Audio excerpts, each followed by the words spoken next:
Shabbat Shalom. More than 2 years ago, in December 2022, thousands and thousands of migrants began making their way to this city. Each of them held their own story of how and why they sought out safety and shelter in this country. Even with hopeful dreams, they were used as political footballs by cynical leaders, bussed from the border to various cities in the north. And as these individuals, young and old, from a variety of countries with a myriad of stories, began settling into this city and our neighborhood, members of this community rose to the occasion. Beginning with simple sandwiches, fruit, granola bars, and water, we showed up for our new neighbors, attempting to make their lives just a little bit easier and provide some sense of welcome and community. Now, more than 2 years later, every Sunday afternoon, members of this community continue to show up for our neighbors, and we have partners to help make it happen. We coordinate all of our efforts with Gowanus Mutual Aid, and we have been able to provide hot meals from EV Loves, a small nonprofit in Manhattan. And perhaps some of you have been part of these efforts, volunteering on a Sunday afternoon, or donating clothes and toiletries during one of our winter drives, or you've joined the Refugee Task Force's Action Network, being on call to use your skills to assist our new neighbors. Quite simply, in this community, but in Jewish communities around the world, Jews welcome the stranger. In many ways, this kind of response feels natural, almost automatic, like it is entrenched in our bones. And for many of us, it absolutely is, feeling our own family's history of discrimination and oppression and wishing that someone had done something, anything, to keep us safe too. And yet, while this response feels automatic, it would as the underpinning for these actions. In particular, we must approach this concept of welcoming the stranger from a theological perspective and ask the question, what's God got to do with this? And we must do this because of the dangerous and deadly circumstances we find ourselves in right now. With each callous and cruel policy that comes out of this White House, numbering in the dozens at this point, we can see the ways in which they are articulating their own theology around immigration. It is a theology of extreme particularism, uplifting white Christianity above all else. It is a theology of domination, in which certain human beings are expendable, degradable, even worthless. It is a theology in which the cruelty is the point, using the phrase coined by Adam Serwer at The Atlantic. Unfettered power reigns above the precariousness, the preciousness of humanity, according to this theology. And so, we must, in this moment, identify a more robust, a more theologically rooted way in which to describe our commitment to welcoming the stranger and building a more just, loving, and peaceful world. In our Torah portion this week, Shmini, we find this short yet powerful attempt at just that. Ki ani Adonai hama'aleh etchem me'eretz Mitzrayim lehiyot lachem lelohim. For I, Adonai, am the one who brought you up from the land of Egypt to be your God. V'hitem kedoshim ki kadosh ani. You shall be holy, for I am holy. Our Torah is filled with the voice of God commanding the Israelites to fulfill commandments upon commandments, and yet here we have a command from God that on its face is more theological than action-oriented. You shall be holy, for I am holy. It appears to be more theoretical, perhaps a pretext of sorts to try and convince the Israelites to follow the rules of kashrut, as we do find in our portion this week, or to take seriously God's commands about sacrifices. And yet, tonight, I'd like to argue that this command is everything but theoretical.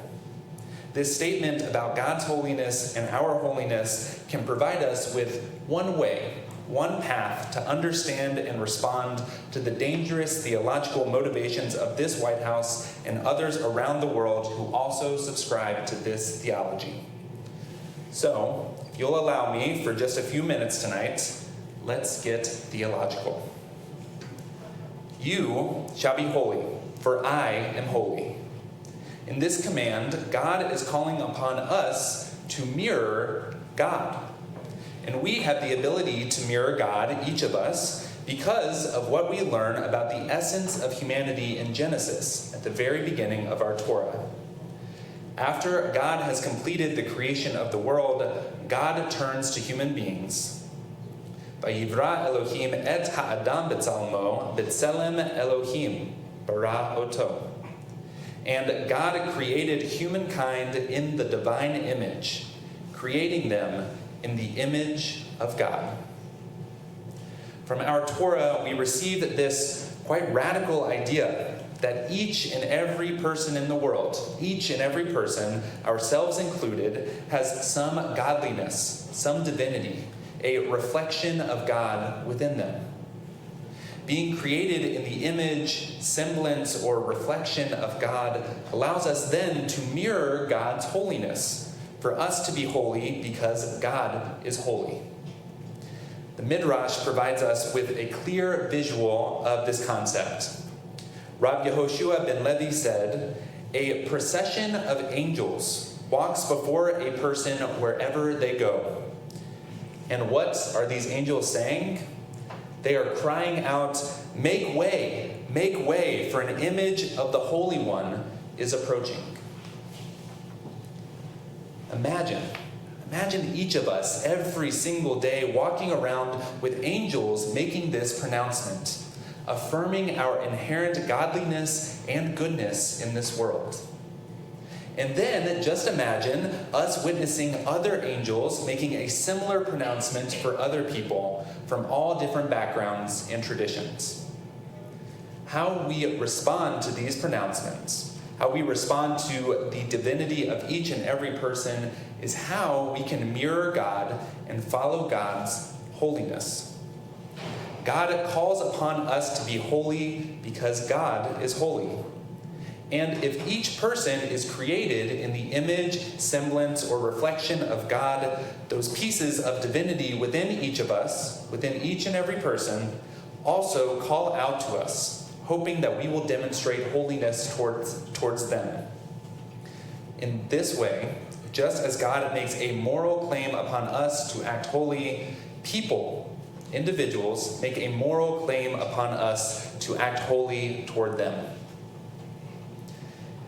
One of the foremost womanist theologians, Sean Copeland, expands upon this theology by identifying three core theological pillars.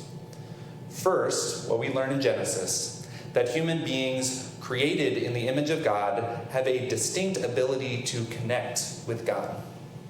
Second, human beings have a unique place in this world. And third, that human beings are innately made for connection with other human beings.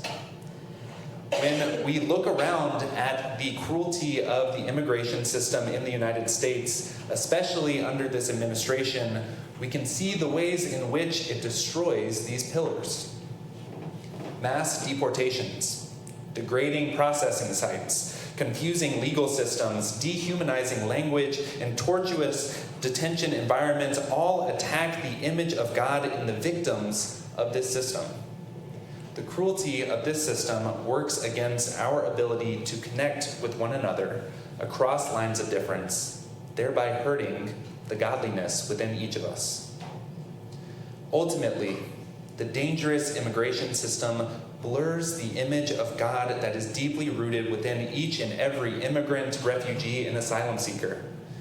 By creating systems that break down relationships between individuals from different countries, force individuals to hide from the government, and callously deport individuals, the United States is attacking the image, the semblance, the reflection of God within each of us. The people who are on the move into this country, crossing borders, absolutely bear the brunt of this cruelty.